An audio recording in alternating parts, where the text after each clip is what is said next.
ดลุงไม่ไกลเท่าใดอยู่หาดใหญ่ไม่ไกลกว่าฟ้าอยู่เมืองตรังไม่เป็นปัญหาแค่โทรมาก็ชื่นใจโยนาคอนยังอ่อนได้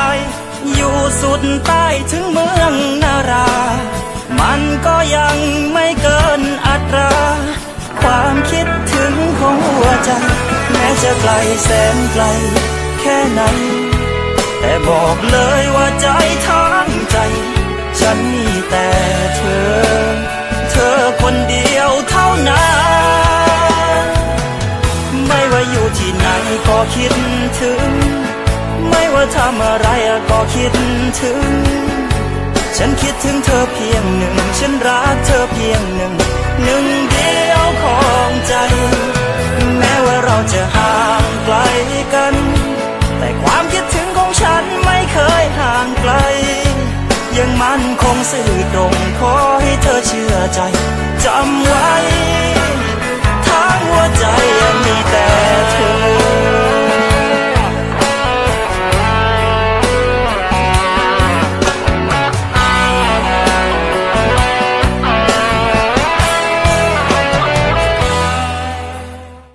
นี่ไม่ใช่ครั้งแรกค่ะที่ต้องห่างกันกับแฟน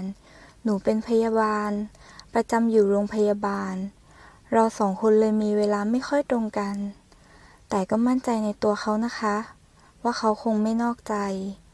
และเชื่อว่าสักวันทุกอย่างมันจะต้องดีขึ้นกว่านี้เพื่ออนาคตของเราโยพัดลุงไม่ไกลเท่าใดอยู่ที่ไหนก็ใกล้เหมือนกันถ้าใจสองใจที่มันผูกกันด้วยคำว่ารักที่มั่นคงให้ระยะทางมันพิสูจน์ความรักและให้เวลามันพิสูจน์ใจคนว่าคนคนนี้จะมั่นจะคงไม่หลอกแลกไม่โลเลแม้จะไกลแสนไกลแค่ไหนแต่บอกเลยว่าใจทั้งใจฉันมีแต่เธอคนเดียวเท่านั้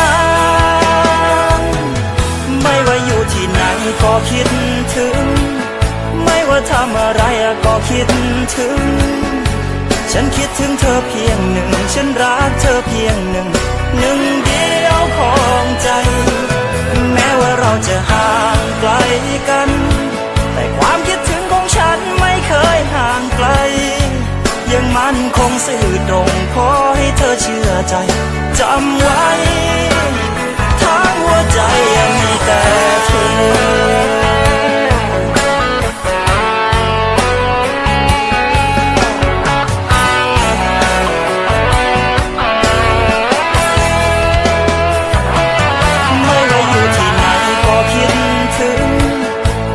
ทำอะไรก็คิดถึง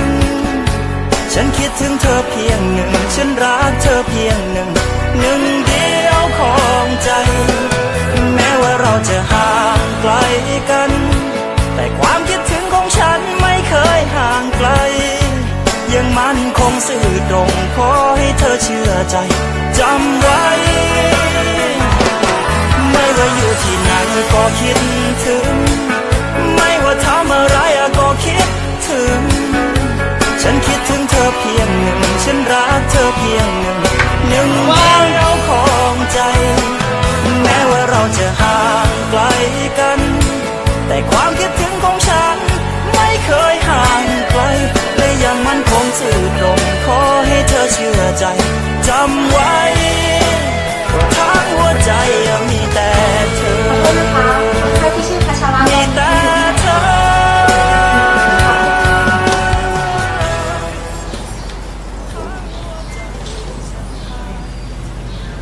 จากการตรวจสอบนะคะ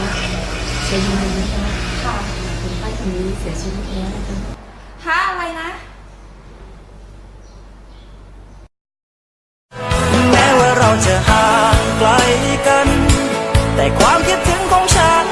ไม่เคยห่างไกลและยังมั่นคงซื่อตรงขอให้เธอเชื่อใจจำไว้ทั้งหัวใจมีแต่เธอมีแต่เธอ ามาได้ไงเนี่ย เอ้าเห็นที่พยาบาลเขาบอกว่าเธอ เขาเป็นอะไรเขาก็ยืนอยู่นี่ไง อันนี้เป็นอะไรร้องไห้เหรอ